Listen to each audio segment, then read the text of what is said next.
सुबह सुबह पहाड़ों में शिव जी को जल अर्पित कर रही हैं राधा।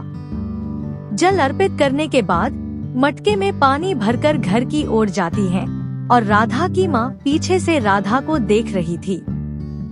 राधा अपने मगन में घर की ओर चली गई। कुछ दूर जाते ही राधा के पीछे कृष्णा अपने साथ बहुत सारा सेव लेकर आता है और राधा से पूछता है, राधा सेव खाना चाहोगी क्या तुम? राधा शर्माती हुई बोलती है, नहीं कृष्णा। थोड़ी देर बाद राधा की माँ पानी भरकर वापस लौट रही थी।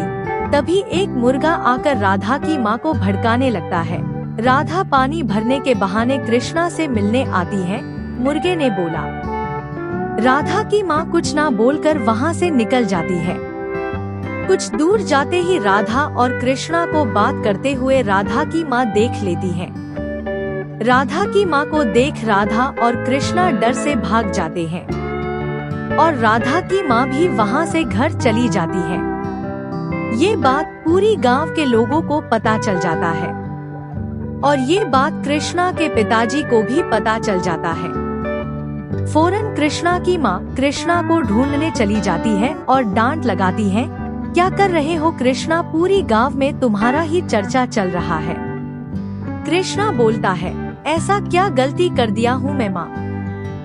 उधर राधा कृष्णा के याद में बांसुरी बजा रही थी और बांसुरी के धुन से चिड़िया चहक रही थी। थोड़ी देर बाद राधा स्वादिष्ट स्वादिष्ट पकवान बनाने लगी और उधर कृष्णा बांसुरी बजाकर राधा को बुला रहा था। थोड़ी देर में पकवान बनाकर राधा भी बांसुरी बजाकर कृष्णा के पास चली आती है। राधा के लेट आने से कृष्णा राधा से नाराज हो जाते हैं। फिर कृष्णा अपने घर चले जाते हैं और आंगन में अपने दोस्तों के साथ मस्ती करते हैं। कृष्ण के बांसुरी के धुन से सभी पक्षियां नृत्य करने लगती हैं। गांव से एक खड़ूस आदमी आता है और राधा को समझाते हैं, राधा वह कृष्णा बहुत गंदा लड़का है, उसे दूर रहना ही तुम्हारे लिए अच्छा है। थोड़ी देर बाद राधा की माँ राधा की सहेली के टेलीफोन पर फोन लगाकर धीरे से बोलती है, राधा तुम्हारे पिताजी आ गए हैं, जल्दी घर आ जाओ। पीछे राधा के पिताजी गौर से राधा की माँ की बात सुनते हैं और राधा के पिताजी को पता चल जाता है कि राधा घर पर नहीं है और राधा के पिताजी राधा के माँ को बोलते हैं, आज तो मैं राधा को डांट लगाऊंगा, क्योंकि राधा के पिताजी को पता नहीं रहता है कि राधा अपनी सहेली के घर गई है। राधा अपने पिताजी का यह बात सुनकर बहुत रोने लगती है। उसके बाद सब ठीक हो जाता है।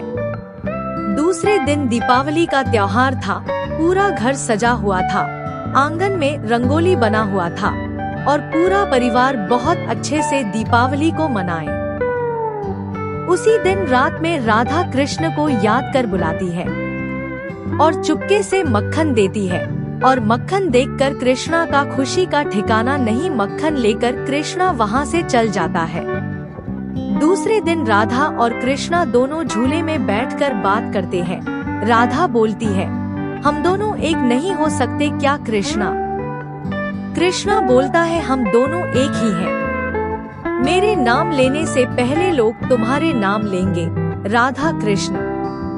राधा थोड़ी नई ख्यालात की लड़की थी। राधा को कुछ खाने का मन होता, राधा ऑनलाइन खाने का ऑर्डर कर मंगवा लेती और सभी गांव वाले आपस में बात करते हैं। मोटरसाइकिल में एक लड़का आता है और खाने का लाता है और राधा को देकर चले जाता है और ये बात पूरी गांव वालों को राधा और कृष्णा मिलकर समझाते हैं। अगर आपको किसी दिन खाना बनाने का मन नहीं कर रहा हो तो आप लोग अपने फोन के द्वारा खाना ऑर्डर करके मंगवा सकते हैं। आजकल सब फोन से हो जाता है, आपको कहीं जाने का जरूरत नहीं, सामान आपके घर सही सलामत आ जाएगा। लाइक, कमेंट, शेयर और सब्सक्राइब जरूर कीजिएगा। Thank you.